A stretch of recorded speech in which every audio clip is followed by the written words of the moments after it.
Assalamualaikum warahmatullahi wabarakatuh. Innal hamdalillah nahmaduhu wa nasta'inuhu wa nastaghfiruhu wa na'udzu billahi min shururi anfusina min sayyiati a'malina. Man yahdihillahu fala mudilla wa man yudlil fala hadiyalah. Asyhadu an la ilaha illallah wahdahu la syarikalah wa asyhadu anna Muhammadan abduhu wa rasuluh la nabiyya ba'dah. Allahumma shalli wa sallim ala sayyidina Muhammadin al-fatih lima ughliq wal khatim lima sabaq nasir haq bil haq wal hadi siratal mustaqim. Alhamdulillah, bertemu lagi saya bersama saya Muhsin. Yang saya hormati para ulama, para kiai, para habaib yang menonton acara ini di mana saja berada, hadirat yang dimuliakan Allah. Kita masih berbicara mengenai masalah kitab fatwa-fatwa terhadap perempuan yang berhubungan dengan kebiasaan sehari-hari mereka. Pertanyaan berikutnya kepada Habib Abdullah bin Mahfuz Haddad, bagaimana mengenai masalah hukum wudu, batalnya wudu dari ayah mertua, apakah batal apa tidak? Kita lihat, apakah wudu seorang ayah menjadi batal karena menyentuh istri anaknya, berarti menantunya. Jadi menantunya cium tangan kepada beliau, kepada ayahnya, ayah mertuanya, apakah batal wudunya apa tidak? Jawabannya begini. Sungguhnya ayah adalah mahram bagi istri anaknya. Oleh karena itu wudu seorang ayah tidak batal apabila menyentuh istri anaknya dalam pandangan mazhab Syafi'i. Jadi ayah mahram, ayah mertua mahram. Mahram artinya haram dinikahi. Sebab menurut mereka istri anak bukanlah ajnabiyah. Apa itu ajnabiyah? Ajnabiyah itu adalah orang awam yang bisa dinikahi. Allah Subhanahu wa taala berfirman, "Wa halailu abnaikumul ladzina min aslabikum." Dan istri-istri anakmu kandungmu. Jadi di situ bagian An-Nisa ayat 23 dijelaskan termasuk istri-istri dari anak-anak kandungmu. Dalam ayat tersebut istri anak dianggap sebagai mahram, artinya perempuan atau haram dinikahi. Dalam surah Nur juga Allah berfirman, wala yabdina zinatahunna illa libughalatihinna au abaihinna au ibu'ulatahinna. Dan janganlah mereka memperlihatkan perhiasan tubuh mereka melainkan kepada suami mereka, bapak mereka, atau bapak mertua mereka. Artinya tidak batal wudu.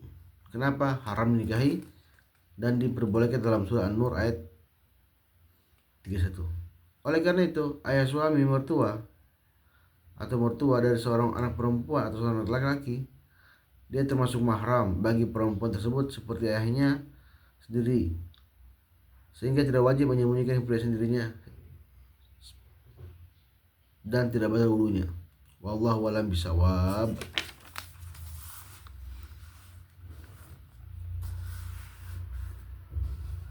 Berikutnya mengenai kebiasaan sedih dan iddahnya di sebagian tempat. Ada pertanyaan kepada beliau. Seorang istri bersedih selama 4 bulan 10 hari ketika ditinggal suaminya. Dia kemudian mengenakan baju putih, duduk di atas dabara yang dilipisi sejadah, tidak bersalaman dengan orang lain, tidak memakai minyak wangi, tidak bercermin. Setelah selesai 4 bulan 10 hari, perempuan tersebut memakai baju hitam untuk beberapa tahun. Baru setelah mencapai 1 tahun, ia memakai baju yang bercorak. Apakah tersebut termasuk ajaran Islam atau tidak? Jadi ternyata ada seorang istri yang meninggal suaminya. Dia bersedih selama setahun dan menggunakan baju hitam selama setahun full. Apakah itu bagian Islam? Nah, beliau menjawab, Allah memerintahkan perempuan yang tinggal mati suaminya agar menunggu selama 4 bulan 10 hari. Maksud menunggu adalah tidak boleh menikah lagi dalam jangka waktu tersebut. Rasulullah juga memerintahkan perempuan tersebut melakukan hiddat, yaitu berdiam diri dalam rumah. Hiddat itu berdiam diri dalam rumah yang menjadi tempat suaminya meninggal.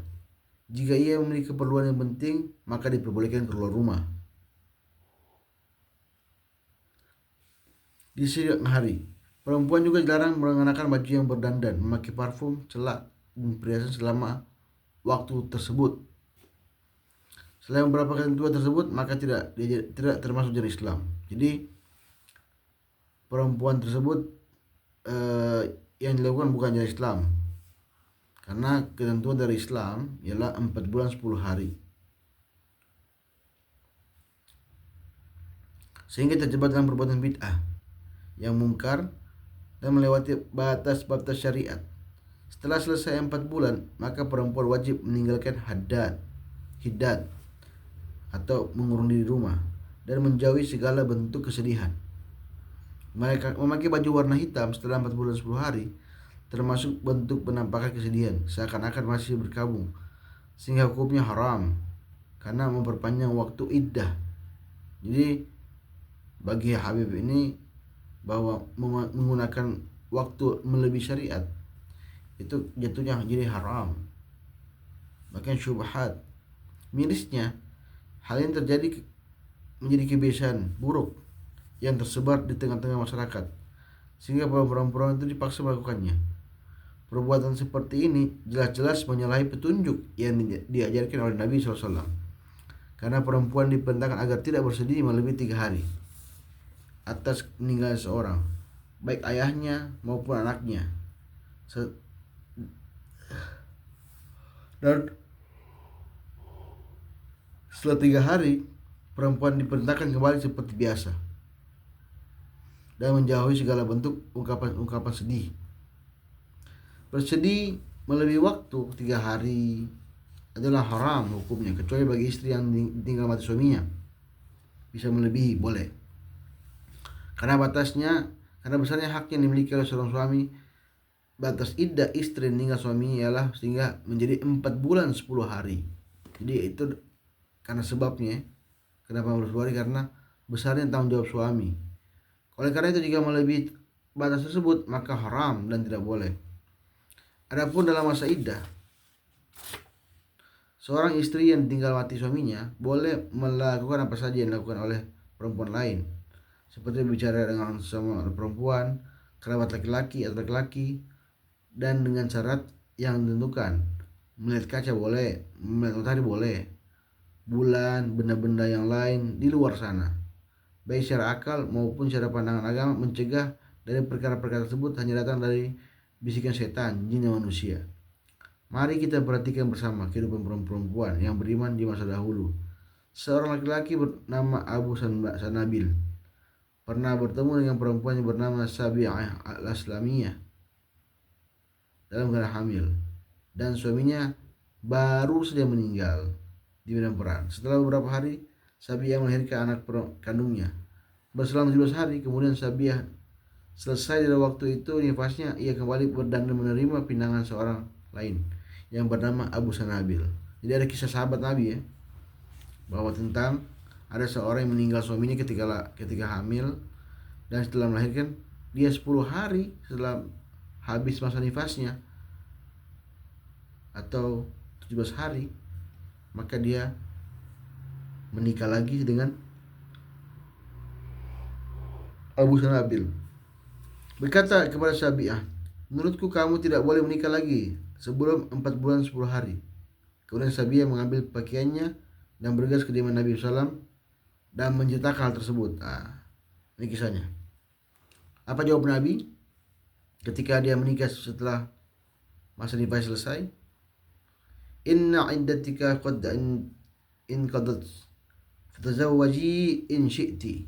Sungguhnya waktu idahmu telah habis, menikahlah jika kamu menghendakinya. Jadi Rasulullah telah melihat bahwasanya masa nifas itu sudah menunjukkan dia selesai bersih, maka kemudian silakan nikah. In syi'ta, silakan nikah. Inilah ajaran Islam yang bebas dari berbagai macam kebatilan. Allah berfirman, "Walladzina yatawaffawna minkum wa yadharuna azwajan yatarabbasna bi anfusihinna arba'ata ashhurin wa ashran fa idza balagna ajalahunna fala junaha 'alaikum fima fa'alna fi anfusihinna bil ma'ruf. Wallahu bima ta'maluna khabir. Wala junaha 'alaikum fima 'aradtum bihi min khidbatin nisa'i aw agnantum fi anfusikum alimallahu wa annakum hatazkurunahunna walakin la tuwa'iduhunna sirran illa an taqulu qawlan ma'rufa. Dan orang-orang yang mati di antara kamu setelah meninggalkan istri-istrinya, hendaklah mereka menunggu 4 bulan 10 hari masa iddahnya. Maka tidak ada dosa bagimu mengenai apa yang mereka lakukan terhadap diri mereka menurut cara yang terpatut. Dan Allah Maha mengetahui apa yang kamu perbuat. Dan tidak ada dosa bagimu meminang perempuan-perempuan itu dengan sindiran atau kamu sembunyikan dalam hati. Allah mengetahui bahwa kamu yang menyebut kepada mereka, tapi janganlah kamu membuat perjanjian untuk dengan mereka secara rahasia, kecuali sekedar mengucapkan kata-kata yang baik. Ayat tersebut menjelaskan bahwa kepada kita memperbolehkan laki-laki berbicara dengan laki perempuan yang masih berada dalam masa iddah. Batasan yang dilarang hanyalah melamar perempuan secara terang-terangan dan berperjanjian secara rahasia pada masa iddah, karena terdapat keraguan-keraguan dalam perempuan tersebut.